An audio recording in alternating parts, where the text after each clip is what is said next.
વડોદરા શહેરની ઉપમા ખાડોદરા અથવા તો ભુવાનગરી તરીકે થઈ રહી છે। જો કે આ વાતને સાચી વડોદરા નગરપાલિકાના સત્તાધીશો અને અધિકારીઓ જ કરી રહ્યા છે। શહેરના પશ્ચિમ વિસ્તારમાં આવેલા અકોટા બ્રિજથી ભુજ મહુડા અને દિવાળીપુરા સુધીનો રસ્તો એ હદે ભુવામય બન્યો છે કે લોકોને એ રોડ પર જતા જ ડર લાગી રહ્યો છે। તેમ છતાં તંત્ર કહી રહ્યું છે કે આગામી 1.5 વર્ષમાં આ રોડને વ્યવસ્થિત રીતે કરી દેવામાં આવશે। જો કે 1.5 વર્ષ સુધી વડોદરાના નગરજનો જો અકોટાના રોડ પરથી નીકળો તો પોતાના જીવ પડીકે બાંધીને નીકળવું પડે તેવી પરિસ્થિતિ ઊભી થઈ છે।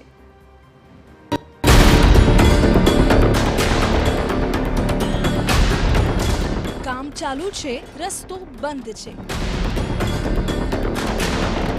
વડોદરાના અકોટા રોડ પર બસ આવું ચાલ્યા જ કરે છે। વર્ષોના વર્ષો સુધી રોડ બનાવે અને પછી પાછો ખોદે, વળી પાછો બનાવે, વળી પાછો ખોદી કાઢે। આ કયા પ્રકારનું કામ?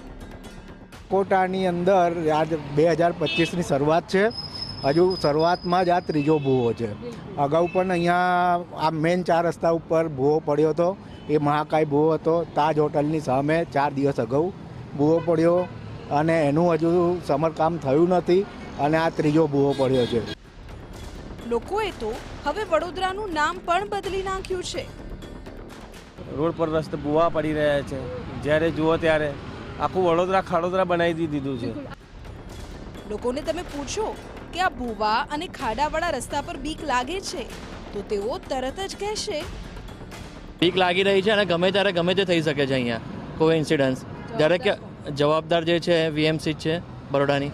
મુશ્કેલ તો પડે જ છે ને। વળી ખાડા બધે જગ્યા પર જ્યારે બનાવ્યું ત્યાં બી બનાવ્યું, ગાર્ડન પાસે પાછું પડી ગયું, એવું બનાવે છે જ કેવું તો પછી આજે રોડ બેસવાની તૈયારીમાં છે, ડર લાગે છે? આ રોડ ડર તો લાગશે જ ને। વળી કોઈ બી કભી પડી જશે, કોઈને બી તકલીફ તો પડશે જ ને। હવે વાત વડોદરાની છે। મેટ્રો શહેર હોવા છતાં અહીં પાલિકાના એવા તાંધ્યા છે કે લોકોની મુશ્કેલીઓનો પાર નથી।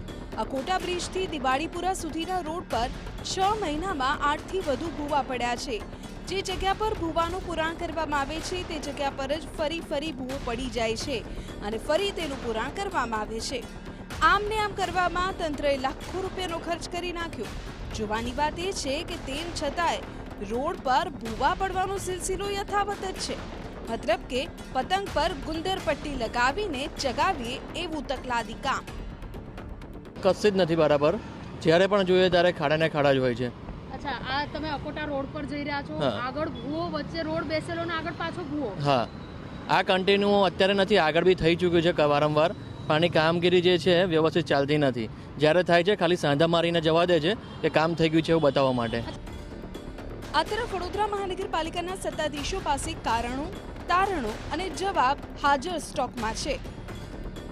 જાનહાનિ ન સર્જાય, કોઈ અકસ્માત ન સર્જાય એ સાવચેતીના ભાગરૂપે આ વન વે બંધ કરવામાં આવ્યો છે। જે ડ્રેન લાઇનનું રિહેબિલિટેશન કરવાનું છે એ નવીન ટેકનોલોજી જીઆરપી ટેકનોલોજી એટલે ગ્લાસ રીઇન્ફોર્સ પ્લાસ્ટિકથી લાઇનને ઇન સીટુ એટલે એવી ને એવી રાખી અને અંદરથી એનું કોટિંગ કરી અને લાઇનનું રિહેબિલિટેશન કરવાનું છે। એ બાબતની ટેન્ડર પ્રક્રિયા થઈ ગઈ છે। લગભગ આ કામ 1.5 વર્ષ સુધી ચાલે।